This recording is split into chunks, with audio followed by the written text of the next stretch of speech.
adult schoolers.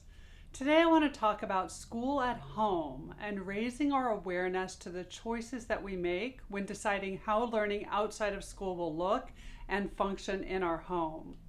When children come home to learn, many parents think that quality homeschooling means replicating a typical school experience at home.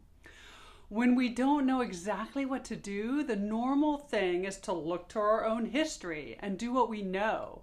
It's familiar, and because of that familiarity, it calls to us. In many instances, it's all we know. Even when we understand that the style of teaching and learning, often based on memorizing and regurgitation, might not be the best choice for our particular child, it still calls to us.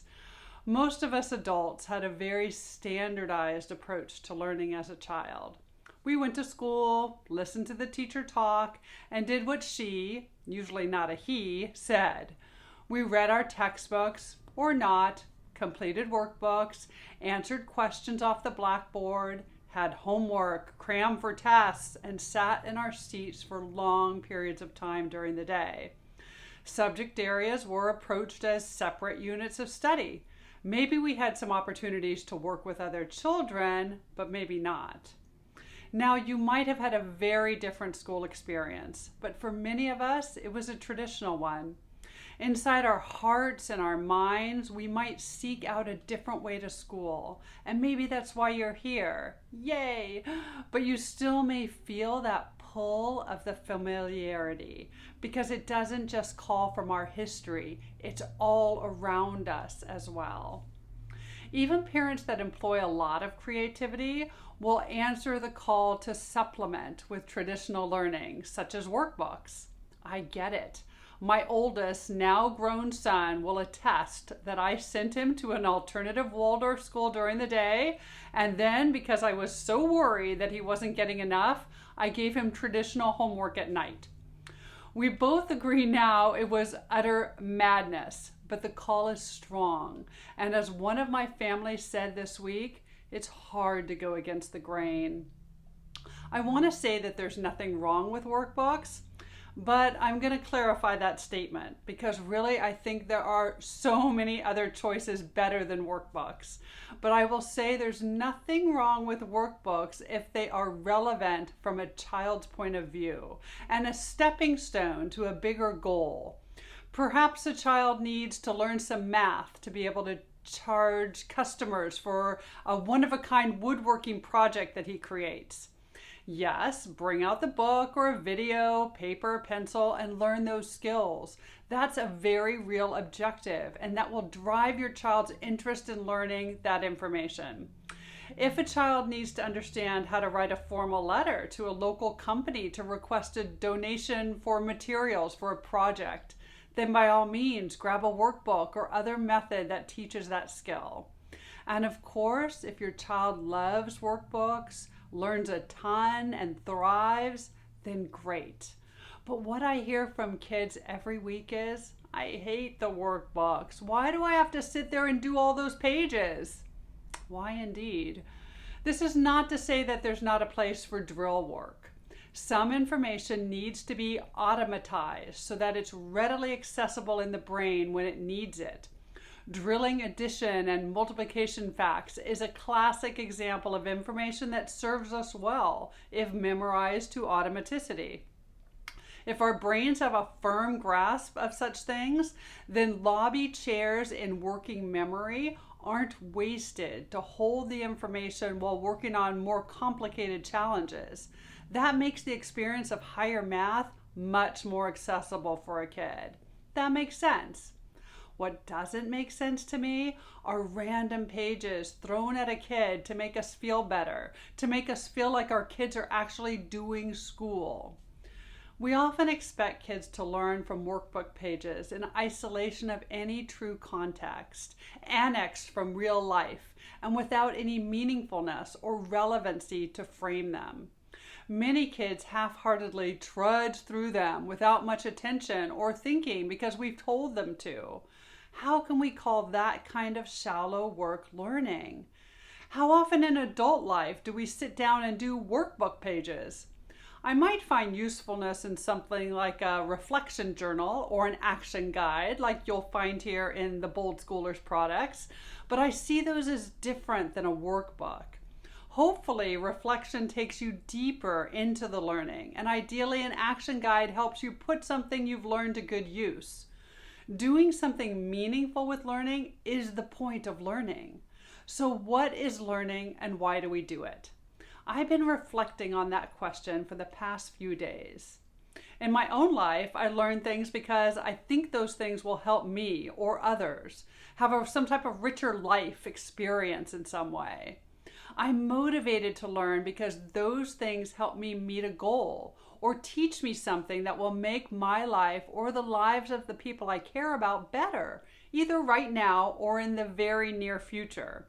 There's an immediacy to that kind of learning, and I'm usually motivated by the need it now rather than waiting 5 or 10 years to see a benefit. This type of learning is relevant and meaningful and aligned in some way to my values and pursuits. Another type of learning I engage in is curiosity-based learning. I seek out answers to my questions. I simply want to know, so I go out and find the answers to satisfy that curiosity. There are holes in my understanding of the world in some way, and I'm compelled to fill those holes by asking questions, breaking information down so that I can understand it, and then putting it back together in my own mind until I get it. The reflection journal and action guides are a way to put information back together in our minds, to make sense of it and use it in some way. When I think of learning in these ways, it's like I'm building a piece of beautiful architecture. Workbook pages don't often add opportunities to reflect or apply learning. Because most kids don't like workbooks, some families choose to reward their kids for doing work they don't want to do. And often it's the textbooks and the workbooks. Even though reward systems seem to work because kids are completing tasks, I'd like you to ponder other options. Why? Well, carrots and sticks, rewards and punishments, are very low on the hierarchy of types of motivation, and there can be negative consequences from relying on them. If you didn't have to reward kids for doing their work, what would they be doing? Can learning be built around those individual curiosities and passions? When possible, I think kids should be applying their learning in contexts that they will use that learning in real life. So if learning how to read, then read good children's literature for pleasure and also for craft. You can read on 2 different levels, and we can learn a lot about how to write well from good models and examples. If learning to write, then write something meaningful and important for a purpose. If learning numbers, then use them in real life. As I mentioned before, yes, there are times for drill practice and building automaticity, but those practice sessions aren't the whole of learning. There are also daily opportunities for superpower focus that's required to master a skill that will propel a kid forward. That's again for a determined portion of the day. And ideally, all of that focused effort is going into goals that your child has chosen or finds valuable. When kids understand why they're learning a topic and how it's relevant, they can then become curious because they have buy-in and ownership of the learning. If you feel that particular learning goals are necessary, can you create a frame around the learning such that kids enter into it actively, willingly, even excitedly, because it's meaningful to them? For example, Justin didn't enjoy learning about geometry, and he complained daily until he learned that a great deal of geometry was used in cinematography. Cinematography was something that Justin was super curious about, and he was passionate about filmmaking.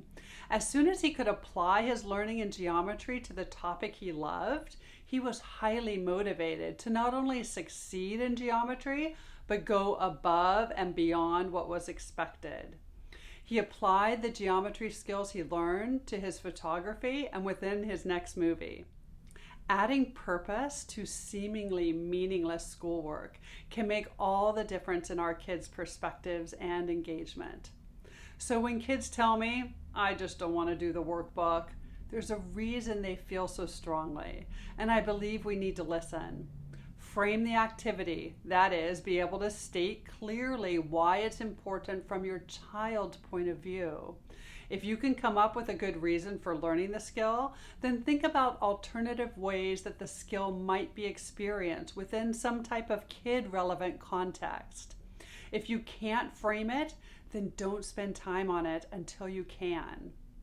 Sometimes I think we use workbook pages because it's a quiet solo activity for kids to do on their own, to give us a few minutes of peace. That's no small need. We must build in self-care during the day for our own mental sanity. But perhaps there are additional ways to get it. Maybe a vendor class or co-op experience a couple times a week. Maybe reading a good book or working on a typing program, watching a documentary, or finding flow in something our kids are passionate exploring. There may be times that you go to a workbook. Your kids may even ask to do those workbooks because they enjoy them from time to time. Just don't make it your go-to for learning. Sometimes parents say to me that they don't know what to do with their kids for learning, so they just do workbooks and field trips and maybe a vendor program or two. Experiences can be great if they are part of a conscious plan for learning, rather than just a fun thing to do for the day. When planning experiences for your child, I found the value is in the debrief. And if we and our children don't have any goals to debrief around, we leave it up to our kids to find the value on their own. Find the curiosity and debrief around the questions that arise before and after an experience. Create a practice of discussion and debrief, tying new learning to things your kids already know. In summary, learning is not memorizing. Let your child's curiosity drive the learning process. Kids become curious when we frame learning, meaning we help children understand why the learning's meaningful and relevant to their lives. Everyone learns a little bit differently, and we all have different knowledge frameworks in our brains to build upon. So you and your child can explore how learning best happens. It may start with a goal, or it may be curiosity driven, but learning happens when we engage with what we're learning. Kids need to break the learning down into little pieces through their questions and conversations with you and others, and then put that information back together by doing something meaningful with it. Doing something with it might mean teaching it to someone else, drawing a diagram, writing something, crafting a presentation, role-playing, or building some type of project.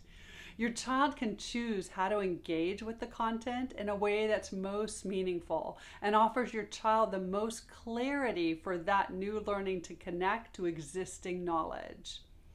As a guide in this process, you may need to let go a bit because curiosity isn't neat and tidy. When I was teaching in the classroom, many of the best learning moments were the tangents that we somehow ended up following. These tangents were kid curiosity. They were the moments when I was able and willing to let go of my hallucinations, also known as my lesson plans for the day, to follow their curiosities. When homeschooling, you have the freedom to follow curiosity. A textbook or a curriculum might make sense to some people, but it won't be the best method of learning for other people. Being flexible and following your child's lead will help you come to understand the way your child learns best. If children are asking questions, it means they're thinking.